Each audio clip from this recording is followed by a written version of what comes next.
Samajwadi party का बड़ा action सामने आया है। सपा ने लंबे अरसे से भाजपा के पाले में नजर आ रहे अपने 3 विधायकों को औपचारिक तौर पर पार्टी से निकाल दिया। इन विधायकों के नाम है मनोज पांडे, अभय सिंह और राकेश प्रताप सिंह। पार्टी के ऑफिशियल एक्स अकाउंट पर इसकी जानकारी दी गई है। इन विधायकों को राज्यसभा चुनाव के समय पर बीजेपी का साथ देने के लिए पार्टी से निकाला गया है। सपा की तरफ से कहा गया है कि पार्टी के मूल विचार की विरोधी गतिविधियां सदैव अक्षम्य मानी जाएंगी। इन विधायकों ने राज्यसभा चुनाव के दौरान क्रॉस वोटिंग भी की थी। प्रदेश सरकार ने देर रात 127 उप जिलाधिकारियों को इधर से उधर कर दिया। सीतापुर के एसडीएम कुमार चंद्र बाबू का बदायूं ट्रांसफर कर दिया गया, तो वहीं सहारनपुर की एसडीएम संगीता राघव को विशेष कार्याधिकारी लखनऊ विकास प्राधिकरण बनाया गया। मथुरा की उप जिलाधिकारी श्वेता को सहायक निदेशक उत्तर प्रदेश प्रशासन और प्रबंधन अकेडमी बनाया गया है।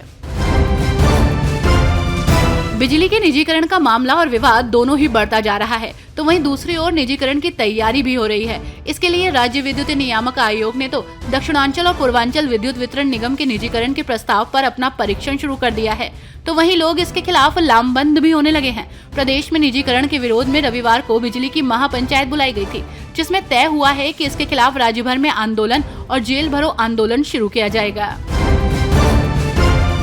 महामंडलेश्वर स्वामी यतीन्द्रानंद गिरी एक बड़ा बयान देते नजर आए।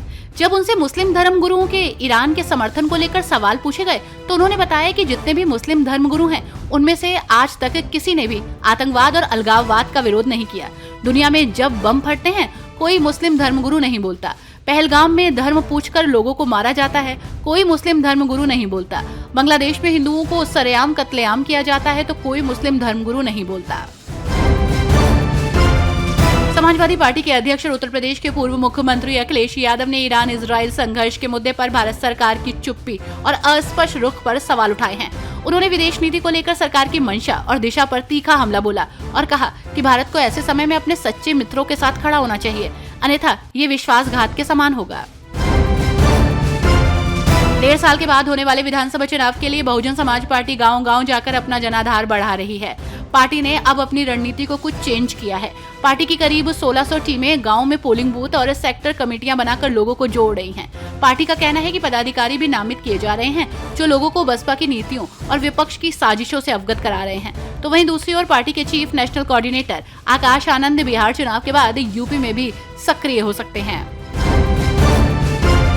यूपी के कानपुर में एक बेहद ही चौंकाने वाला मामला सामने आया। यहाँ खुद पुलिस ने वांछित अपराधी को भगा दिया। अब इस पूरे मामले का सीसीटीवी फुटेज सामने आया तो हड़कंप मच गया। दोनों आरोपियों को फिलहाल निलंबित कर जांच शुरू कर दी गई है। मामला नवाबगंज थाना क्षेत्र का है। सीसीटीवी फुटेज में साफ दिखाई दे रहा है कि आदित्य वाजपेयी सिपाही विजय राज के साथ बाइक पर अनूप शुक्ला के पास पहुंचे। वीडियो में अनूप बैग लेकर तैयार खड़ा था, जैसे उसे पहले से पता हो। दरोगा ने उसे इशारा किया और भागने के संकेत दिए। यूपी की राजधानी लखनऊ में एक बड़ा हादसा होते होते टल गया। मल्हौर स्टेशन के पास रेलवे ट्रैक पर एक भारी भरकम लोहे का ढांचा रखा गया था। आनंद विहार से गोरखपुर जा रही हमसफर एक्सप्रेस 12572 के लोको पायलट को जैसे ही ये दिखा, उसने तुरंत इमरजेंसी ब्रेक लगा दी और ट्रेन को रोक दी। घटना सोमवार तड़के 3:40 पर हुई। यूपी के बदायूं जिले के गांधी ग्राउंड में लगी नुमाइश में सुबह अचानक भीषण आग लग गई। कश्मीरी चौक साइड से जाने वाले मेले की दुकानें धू-धू कर जलने लगी। देखते ही देखते 20 दुकानों को आग ने अपनी चपेट में ले लिया। सिलेंडर फटने से कई धमाके हुए। आसपास रिहायशी इलाकों में रहने वाले लोगों में हड़कंप मच गया। सूचना पर करीब 15 मिनट के बाद दूसरी दमकल पहुंची, तब आग पर काबू पाया जा सका। शॉर्ट सर्किट से आग लगने की आशंका जताई गई है। मेले में खेल तमाशे संग करीब 70 दुकानें लगी थी। गृह मंत्री अमित शाह 23 जून यानी कि आज वाराणसी दौरे पर होंगे।